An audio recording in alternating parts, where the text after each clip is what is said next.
तो आज के इस खास विश्लेषण में हम सीधे बात करने वाले हैं पीक ह्यूमन परफॉर्मेंस की, यानी इंसान की क्षमता के उस चरम स्तर की जहां हमारा दिमाग और हमारा शरीर दोनों एक परफेक्ट सिंक में काम करते हैं।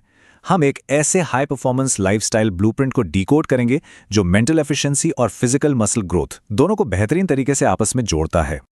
आज की हमारी इस चर्चा का रोड मैप बिल्कुल क्लियर है। पहला, बुरी मानसिक आदतों को जड़ से खत्म करना।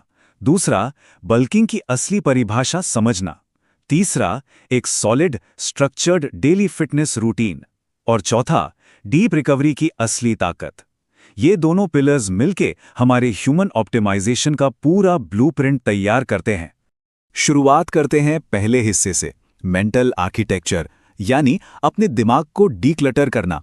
देखिए, अगर दिन भर बिजी रहने के बाद भी प्रोडक्टिविटी जीरो लग रही है ना, तो यकीन मानिए ये टाइम मैनेजमेंट का इशू नहीं है, ये सीधे सीधे हमारी डेली आदतों का प्रॉब्लम है। और ये रही वो 7 आदतें जो हमारी प्रोडक्टिविटी को सच में दीमक की तरह खा रही हैं। सबसे बड़ी गलती, सुबह आंख खुलते ही फोन चेक करना। जरा सोचिए, जब हम दिन की शुरुआत ही नोटिफिकेशंस देखने से करते हैं तो उस दिन का कंट्रोल हमारे हाथ में कहाँ रहा? वो तो दूसरों के मैसेजेस के हाथ में चला गया ना। इसके अलावा बिना किसी प्लान के काम करने बैठ जाना, एक साथ कई काम करने की कोशिश या मल्टीटास्किंग, सोशल मीडिया के डिस्ट्रैक्शंस, बिना ब्रेक लिए घंटों काम करना, लेट नाइट फोन स्क्रॉलिंग और हाँ, जरूरत से ज्यादा सोचना यानी ओवरथिंकिंग, इन सब को हमें अपनी लाइफ से तुरंत डिलीट करना होगा। अब देखिए, यहां जो बात सामने आती है वो मल्टीटास्किंग के इस बड़े से मिथ को पूरी तरह तोड़कर रख देती है। हमें अक्सर लगता है कि एक साथ 4 काम करना स्मार्टनेस है, राइट? लेकिन असल में इससे हमारा ध्यान सिर्फ बंटता है और कोई भी काम ढंग से पूरा नहीं होता। असली एफिशिएंसी तो डीप फोकस से आती है, मतलब 25 से 50 मिनट तक बिना किसी डिस्ट्रैक्शन के सिर्फ और सिर्फ एक काम पर फोकस करना, और उसके बाद बस 5 या 10 मिनट का एक छोटा सा रिफ्रेशिंग ब्रेक लेना। मेंटल आर्किटेक्चर के इस पूरे कॉन्सेप्ट को हम इस एक बहुत ही गहरी लाइन के साथ सम अप कर सकते हैं। एक्शन लेने से क्लैरिटी आती है, सोचते रहने से नहीं। परफेक्शन का इंतजार करना ना एक बहुत बड़ा ट्रैप है। एक परफेक्ट प्लान के चक्कर में बैठे रहना सिर्फ टाइम वेस्ट है। सच तो ये है कि बिना परफेक्ट प्लान के लिया गया एक्शन ही असल में हमें आगे का रास्ता दिखाता है। तो दिमाग को सेट करने के बाद अब हम बढ़ते हैं अपने दूसरे पिलर की तरफ, फिजिकल आर्किटेक्चर, यानी शरीर का निर्माण। एक हाई परफॉर्मेंस लाइफस्टाइल के लिए ये इस ब्लूप्रिंट का दूसरा और उतना ही जरूरी हिस्सा है। अब जब भी मसल गेन या बल्किंग की बात आती है तो सबसे बड़ी गलतफहमी क्या होती है? यही कि बल्किंग का मतलब है जो सामने आए बस खाते जाओ। लेकिन ऐसा बिल्कुल नहीं है। बल्किंग असल में 3 चीजों का एक प्रॉपर साइंटिफिक कॉम्बिनेशन है। एक सही कैलोरी सरप्लस, हैवी ट्रेनिंग और प्रॉपर रिकवरी। इनमें से एक भी चीज अगर मिस हुई तो समझ लीजिए मसल गेन का सपना अधूरा ही रहेगा। तो फिर इसका सही गणित क्या है? इस नंबर को एकदम दिमाग में बिठा लीजिए, 300 से 500। अपनी मेंटेनेंस कैलोरीज से सिर्फ 300 से 500 कैलोरीज ज्यादा खाना है, और साथ ही शरीर के वजन के हर 1 किलोग्राम पर लगभग 1.5 से 2 ग्राम प्रोटीन लेना है।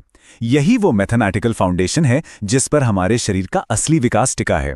और हाँ, कार्ब्स हमें एनर्जी देते हैं और फैट्स हार्मोन्स को सपोर्ट करते हैं, इसलिए इन सब का एक सही बैलेंस होना बेहद जरूरी है। अक्सर शुरुआत में कुछ बहुत ही कॉमन गलतियां हो जाती हैं, जैसे कि वजन बढ़ाने के चक्कर में जंक फूड खाना शुरू कर देना, मील्स को स्किप कर देना, जिम में जरूरत से ज्यादा पसीना बहाना यानी ओवर ट्रेनिंग, और प्रोटीन इंटेक पर बिल्कुल ध्यान न देना। सच बताएं तो इन गलतियों से बचना ही सफलता का सबसे बड़ा शॉर्टकट है। फिटनेस में कोई मैजिक पिल नहीं होती, बस एक सिंपल सी कंसिस्टेंसी बनाए रखने से ही शानदार रिजल्ट्स मिल जाते हैं। चलिए अब आते हैं तीसरे हिस्से पर, एक स्ट्रक्चर्ड डेली फिटनेस रूटीन। आखिर उस कैलोरी सरप्लस को तेजी से मसल ग्रोथ में कैसे बदला जाए? इसके लिए हमारे पास एक बहुत ही सधा हुआ, एक्शन लेने लायक डेली रूटीन होना चाहिए। आइए इसे थोड़ा डिटेल में समझते हैं। एक हाई परफॉर्मिंग और अनुशासित दिन कुछ ऐसा दिखता है। इसमें हर चीज का टाइम एकदम फिक्स है। सुबह 7 से 9 के बीच एक हैवी हाई कैलोरी नाश्ता जिसमें ओट्स, केला और पीनट बटर जैसी चीजें हों। फिर दोपहर 1 से 2 के बीच एक प्रॉपर लंच, चावल, दाल या चिकन के साथ। शाम 5 से 6 के बीच जिम में हैवी कंपाउंड ट्रेनिंग। रात 8 से 9 के बीच एक बढ़िया डिनर, और फिर रात 10 से 11 बजे के बीच शरीर को सोने के लिए तैयार करना। ये पूरा स्ट्रक्चर हमारे शरीर को एक मशीन की तरह काम करने में मदद करता है। अब डाइट के बाद बारी आती है वर्कआउट की। जिम में जाकर कुछ भी रैंडम मशीनें खींचने से कोई फायदा नहीं है। उससे कहीं बेहतर है इस वीकली स्प्लिट को रिलीजियसली फॉलो करना। पहले दिन चेस्ट और ट्राइसेप्स, दूसरे दिन बैक और बाइसेप्स, तीसरे दिन लेग्स, और हाँ, लेग डे तो कभी भी स्किप नहीं करना चाहिए। चौथे दिन शोल्डर्स और पांचवें दिन या तो इस रूटीन को रिपीट करना है या फिर रेस्ट लेना है। इसमें हमारा मेन फोकस स्क्वाट्स, डेडलिफ्ट और बेंच प्रेस जैसी कंपाउंड एक्सरसाइजेस पर होना चाहिए। और यहां आता है फिटनेस का सबसे बड़ा, सबसे important golden rule, progressive overload. हर फिजिकल ट्रांसफॉर्मेशन के पीछे का असली राज यही है। हमें हर हफ्ते या तो अपना वजन बढ़ाना है या फिर अपने रेप्स बढ़ाने हैं। अगर हम लगातार अपने शरीर को पुश नहीं करेंगे तो हमारी मसल ग्रोथ वहीं की वहीं रुक जाएगी। तो ये रूल तो एकदम पत्थर की लकीर है। अब बढ़ते हैं इस चर्चा के चौथे और सबसे अहम हिस्से की तरफ, the power of deep recovery. हमने दिमाग सेट कर लिया, शरीर को ट्रेन कर लिया, लेकिन ये वो पॉइंट है जहां मेंटल फोकस और फिजिकल ग्रोथ दोनों आपस में आके मिलते हैं, और ये बिना प्रॉपर रिकवरी के बिल्कुल मुमकिन नहीं है। जरा इस कोट पर ध्यान दीजिए, मसल जिम में नहीं, रेस्ट में ग्रो करती है।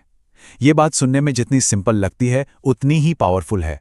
सच्चाई तो ये है कि हमारी शारीरिक प्रगति वर्कआउट करते हुए या पसीना बहाते समय नहीं हो रही होती। असली जादू तो रेस्ट के उन गहरे और शांत घंटों में होता है जब हमारा शरीर खुद को रिपेयर कर रहा होता है।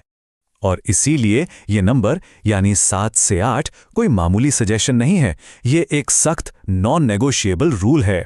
चाहे मेंटल शार्पनेस बढ़ानी हो या शरीर को मजबूत बनाना हो, रोजाना 7 से 8 घंटे की नींद लेना सबसे जरूरी है। अगर नींद पूरी नहीं हो रही है तो समझ लीजिए कि जिम और डाइट में की गई सारी की सारी मेहनत आधी रह जाएगी। चलिए अब इसे एक रियलिस्टिक टाइमलाइन पर रखकर देखते हैं। अगर पूरे डिसिप्लिन के साथ इस ब्लूप्रिंट को फॉलो किया जाए और रोज 3 से 4 लीटर पानी पिया जाए तो इसके नतीजे एकदम गारंटीड हैं। पहले ही महीने में शरीर में ताकत बढ़ती हुई महसूस होने लगेगी। दूसरे महीने तक आते आते मसल्स की शेप विजिबल हो जाएगी और तीसरे महीने के अंत तक एक बहुत ही साफ और ध्यान खींचने वाला ट्रांसफॉर्मेशन देखने को मिलेगा। सिर्फ 90 दिनों का यह सफर सच में पूरी तरह से गेम बदल सकता है। तो इस पूरे विश्लेषण को खत्म करने से पहले एक बहुत ही जरूरी सवाल पर गौर करना बनता है। क्या हमारी रोजमर्रा की आदतें उस पीक ह्यूमन परफॉर्मेंस के आर्किटेक्चर को बिल्ड कर रही हैं या फिर वो चुपचाप अंदर ही अंदर उसे तोड़ रही हैं? ये सोचने वाली बात है कि क्या हमारे रोज के एक्शंस इस अल्टीमेट माइंड और बॉडी ब्लूप्रिंट के साथ सिंक में है। इसी एक विचार के साथ आज के इस एक्सप्लेनर को हम यहीं समाप्त करते हैं।